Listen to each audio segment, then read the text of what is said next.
And all of you have heard probably of the VUCA world. So this volatility, uncertainty, complexity, and ambiguity. And this is really there. So things go so fast with everything that's happening with artificial intelligence, with developments on the biotechnology. We don't know where we're going to. And for leaders to deal with that, with an old mindset, I am higher, so I know more. I have all the knowledge. I need to have all the knowledge for the people, is not going to work anymore. Just for those who don't come from this part of the world, the word VUCA, spelled with a K, in this part of the world means wake up.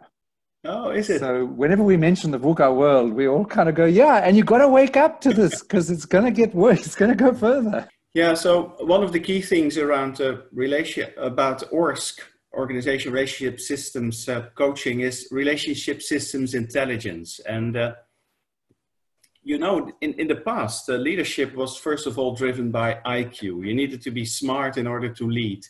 And it's still, given the complexity, handy to have some IQ. So, but that's basically a level playing field. So you need to, it's a table stake thing. And then in the 90s, we saw that basically also to the work of Daniel Goldman, that emotional intelligence and social intelligence was very important. That created much more motivation and leadership. And emotional intelligence is very much connecting with the emotions inside ourselves. And social intelligence is emotions in others.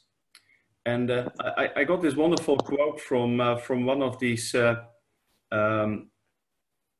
neuroscientists who said, Antonio Damasio, we are not thinking machines that feel, but we are feeling machines that think.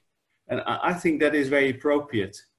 And it's very clear in a very complex world where things will emerge, where nothing can be predicted to the full anymore, that relationship systems intelligence, so not to focus on the I, the other, but the relationship and the connections between people, systems, ecosystems, this whole understanding, and not only the thinking side, but also the emotional side, becomes more and more important. And we hope that this will be the big attribute for leadership in the 21st century. And the relationship systems intelligence takes it so much beyond the just, you know, many people in business are struggling to just grasp emotional intelligence and social. In other words, really being aware of themselves and really being able to step into the shoes of the other. For many people, that's still a struggle. And I see on your time scale, 2020, that's sitting as a big chunk of what's still needed. Maybe a bit too optimistic. Yeah. But I just I dream this. Yeah. Well, and where I think we're kind of wanting to point this conversation is towards, so if we don't quite know what's needed, if the world doesn't have a set of best practices for us to survive in 2020, 2030, 2040, best practices help, but they're not enough. If just understanding you is not enough because there's this complexity of the we and the energy of the group and the way group energies sort of lurch, as we see in politics, but also we see in business, the way group energies lurch into the positive or the negative.